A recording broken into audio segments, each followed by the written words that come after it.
பல பேர் உயிரிழந்திருக்காங்க. அதுக்கு நானும் காரணமாயிட்டேன். இந்த நிகழ்வை பொறுத்த வரைக்கும் தம்பி விஜய் அந்த இடத்துக்கு பரப்புரைக்கு போனதுனால தான் இது நிகழுது. நான் போகலைன்னா அது நிகழாதுல்ல. நான் போனதுனால தான் நிகழுது. அப்போ காரணம் யார்? மற்ற இடத்துலலாம் நடக்கலை, இங்கே ஏன் நடந்துச்சுன்னு சொல்கிறது இல்லை. அப்போ அந்த இடத்துல நடக்கணும்னு நினைக்கிறீங்களா? அந்த இடத்துல ஏன் நடக்கலைன்னு நினைக்கிறீங்களா? இங்கேருந்து பறந்து போகிற அந்த வெளிநாட்டுக்கு போகிற அந்த குஜராத்லேருந்து பறந்து போகிற விமானம் மட்டும் ஏன் வெடிச்சதுன்னு கேட்பீங்களா? சொல்லுங்கள், அப்படி கேட்பீங்களா? எல்லாரும் போகிற பேருந்து விபத்துக்குள்ளால் இந்த பேருந்து மட்டும் ஏன் விபத்துக்குள்ளாச்சுன்னு கேட்பீங்களா? அப்படி கேட்குறதே தப்பு. எல்லா கூட்டத்திலையும் மயங்கி விழுந்தாங்க, இதுலேயும் மயங்கி விழுந்தாங்க. நெரிசலாக இருந்தனால மிதித்து அது காயம்பட்டு இறந்து போயிட்டாங்க. அதுதான் மூச்சு திணறல் ஏற்பட்டு. ஆள் புகுந்தாங்க, கத்தியால் குத்துனாங்கன்னா மருத்துவமனையில் போய் பார்த்தேன். ஒருத்தர் கூட கத்தியால் கீறின காயத்தில் வந்து படுத்திருக்கலையே. காலில் கையில் காயம், கழுத்தில் காயம், எல்லாம் மிதிச்சது. அவங்களே சொல்கிறாங்க, மயங்கிட்டோம், கீழே விழுந்தோன்னா மிதிச்சிட்டாங்க. சில பேர் நாங்கள் போகிறோன்னா இல்லை தலைவர் வந்துடுவார், நில்லுங்கன்னு எங்களை நிறுத்திட்டாங்க. அதில் நெரிசலில் சிக்கிட்டோம், மயக்கம் வந்துடுச்சு, இதான் சொல்கிறாங்க. ஏன்னா காலையிலேருந்து சாப்பிடல, நீர் அருந்தலை.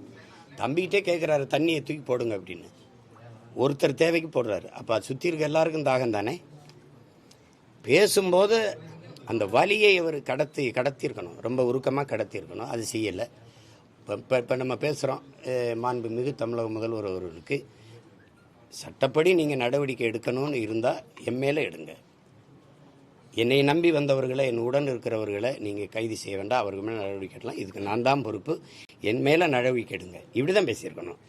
நீங்கள் ஏதாவது பழி வாங்கணும்னு நினச்சா நீங்கள் என்னென்னா, இது எப்படி திரைப்பட கதாநாயக வசனமாக இருக்குது. இப்படின்னா அங்கே கதாநாயகி குடும்பத்தையெல்லாம் கட்டி வச்சுக்கிட்டு என்னை பிடிச்சி வச்சுட்டு கேட்கும்போது தொடர்தான் இருந்தால் என்னையை தொடு, அவங்களையெல்லாம் விடு அப்படின்னு வசனம் பேசுவோம்ல, அப்படி இருக்கு பார்க்கும்போது. அது நல்ல அணுகுமுறை இல்லை. கேட்கும்போது அது எப்படி பெறும்? அந்த சிஎம் சார் அப்படிங்கிறதே அது சின்ன பிள்ளை விளையாட்டுக்கு கூப்பிட்ற மாதிரி இருக்குது. ஒரு அந்த அவர் மேலே நம்ம உங்களுக்கு மதிப்பு இல்லாமல் போட்டோம். ஆனால் உட்கார்ந்து இருக்கிற அந்த நாற்காலி இந்த நிலத்தில் பெரும்பெரும் தலைவன் உட்கார்ந்தது. ஓமந்தூர் ராமசாமி ரெட்டியார் தாத்தன், குமாரசாமி ராஜா, மூதுரிஞர் ராஜாஜி, பெருந்தலைவன் காமராஜ், பேரறிஞர் அண்ணா போன்ற பெருந்தலைவர்கள் இருந்த ஒரு இடம் அது. அது பார்த்து பேசணும். சிஎம் சார் அப்படிலாம் பேசக்கூடாது.